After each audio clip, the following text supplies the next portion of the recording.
The old man clutched his worn grey hat tightly as the three young adults loomed over him on the crowded city bus. Their leather jackets gleamed under the fluorescent lights, a stark contrast to his faded brown sweater and the simple medal pinned to his chest. "What's with the fake medal, Grandpa?" The taller young man pointed, his finger inches from the elderly man's face. "Trying to pretend you're some kind of hero?" The old man's weathered hands trembled slightly, but his eyes remained steady. He said nothing as the second young man joined in, his voice cutting through the uncomfortable silence of the morning commute. "Probably bought it at a pawn shop," he sneered, nudging his female companion who stood with arms crossed, a cold smile playing on her lips. "These old guys love playing dress-up." Other passengers shifted uncomfortably in their seats, some burying their faces deeper into their phones, others staring out windows suddenly fascinating with urban scenery. No one intervened. The bus hit a pothole, jostling everyone. The old man's hat nearly fell from his grip, and as he fumbled to secure it, the small group laughed. "Careful there, old-timer.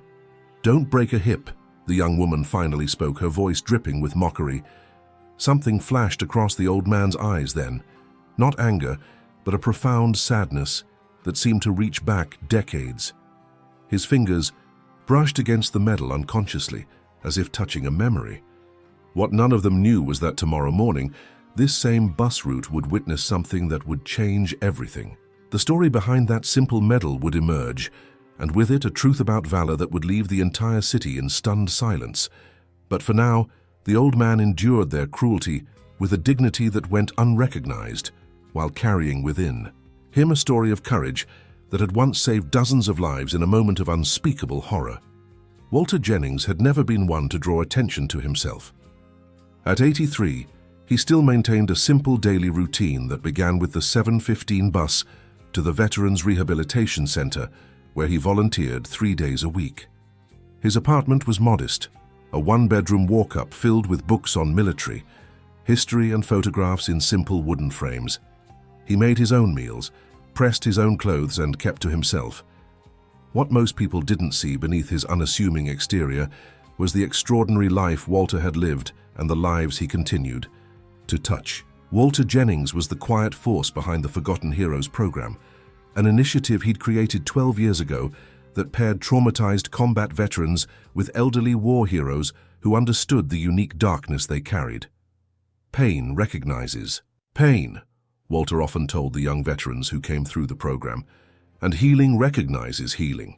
His approach was unconventional, but remarkably effective. When traditional therapy failed, sometimes sitting with someone who had walked through similar shadows decades ago provided a bridge back to life.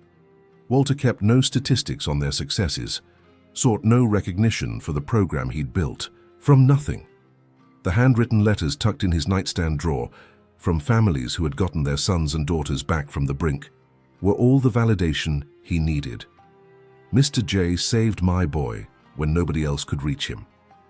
One mother had written, "My son hadn't spoken in 8 months after coming home. After 3 weeks with Mr. Jennings, he asked me what was for dinner. I'll never forget that moment as long as I live." Yet for all the light he brought to broken lives, Walter carried his own shadows. In quiet moments, when the apartment grew too silent, memories of rice paddies and the rhythmic thudding of helicopter blades would return.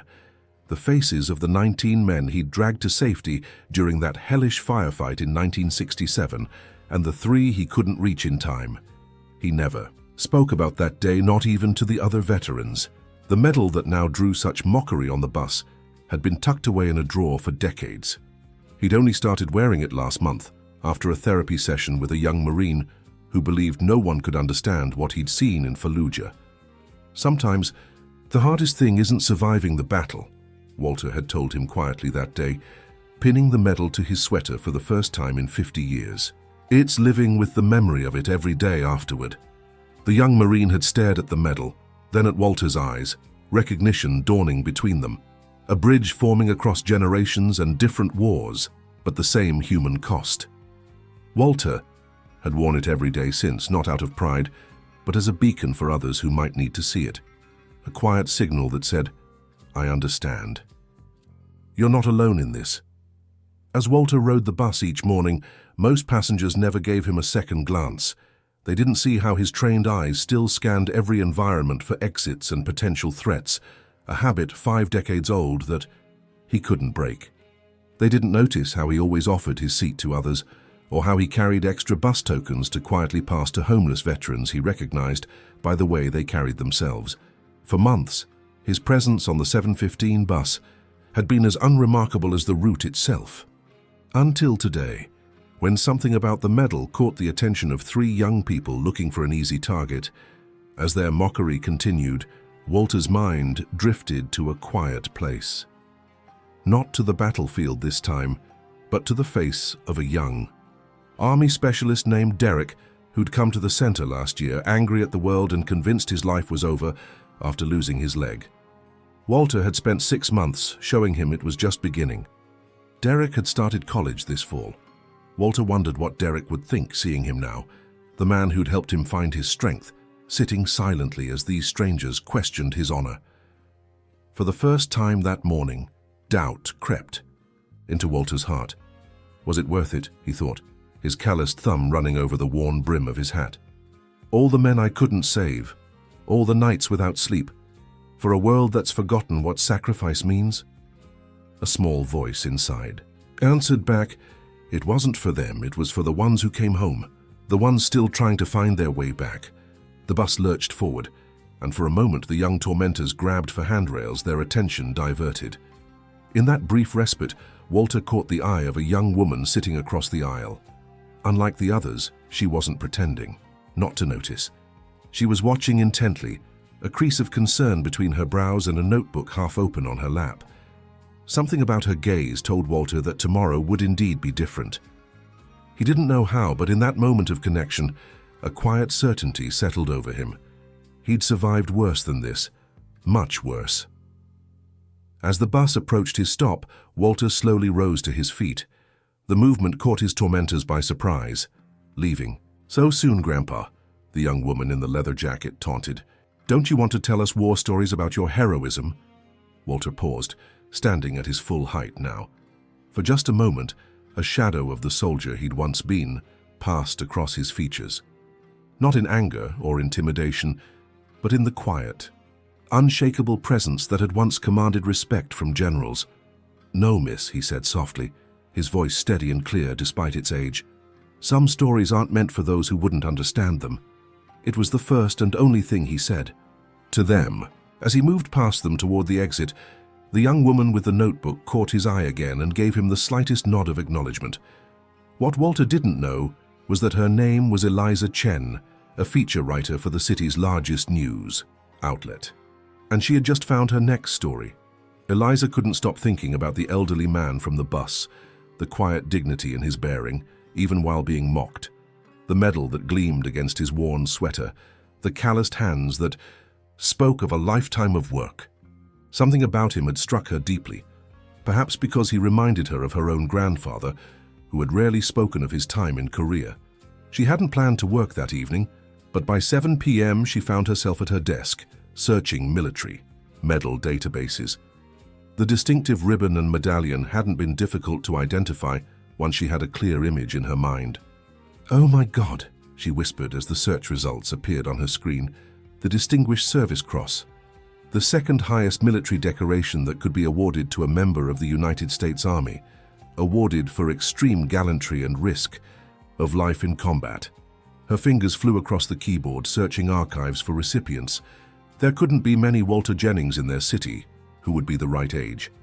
When his name appeared in the database along with a black and white photograph of a young soldier receiving the medal, Eliza felt her heart pound.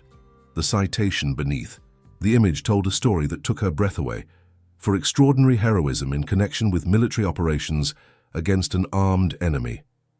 Specialist Jennings, with complete disregard for his own safety, repeatedly crossed open terrain under intense enemy fire to drag wounded comrades to safety.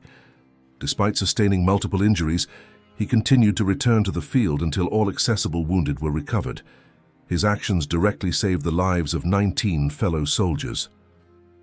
Eliza read the entire citation 3 times, trying to reconcile the young soldier in the photograph with the elderly man she'd seen being mocked on the bus that morning.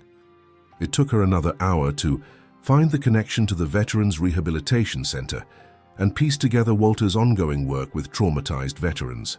Phone calls to her editor, to the center's director, to military historians who confirmed the significance of Walter's actions.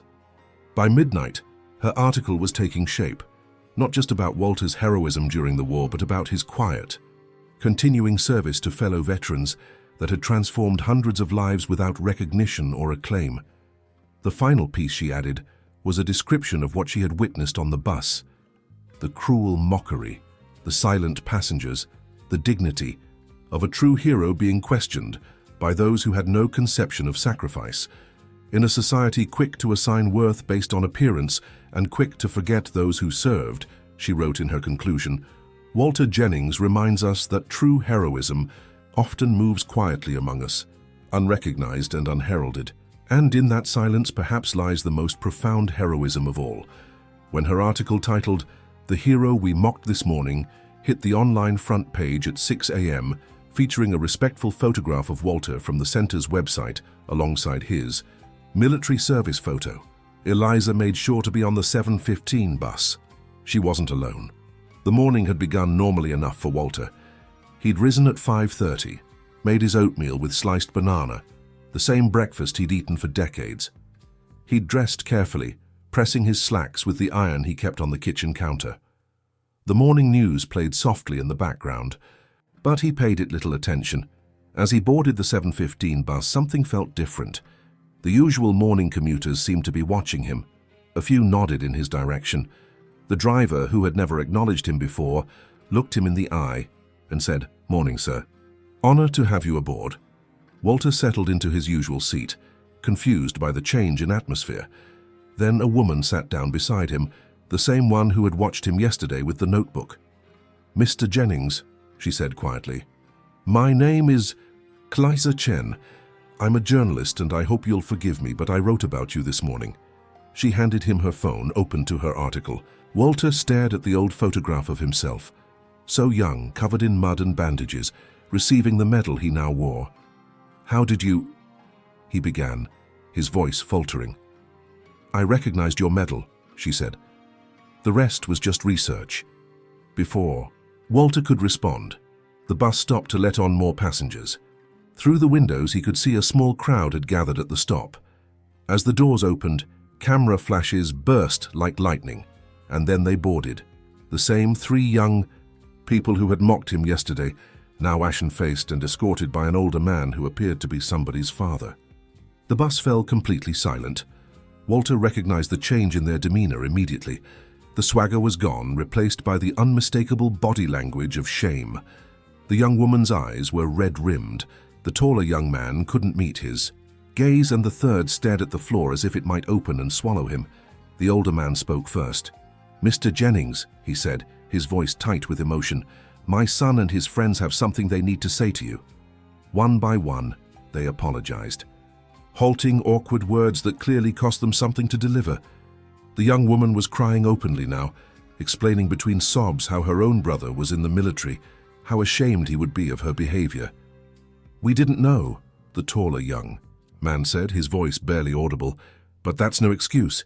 Other passengers watched in silent witness to this moment of reckoning. Some were filming with their phones. Eliza sat quietly beside Walter, letting him handle this moment however he chose. Walter looked at their young faces, truly looked at them now, and saw what he'd missed yesterday beneath their cruelty: uncertainty, insecurity, the desperate bravado of youth trying to find its place in the world. He'd seen those same expressions on young recruits 5 decades ago, on the faces of troubled veterans who came to his program. The costumes changed over generations, but the human struggle remained the same.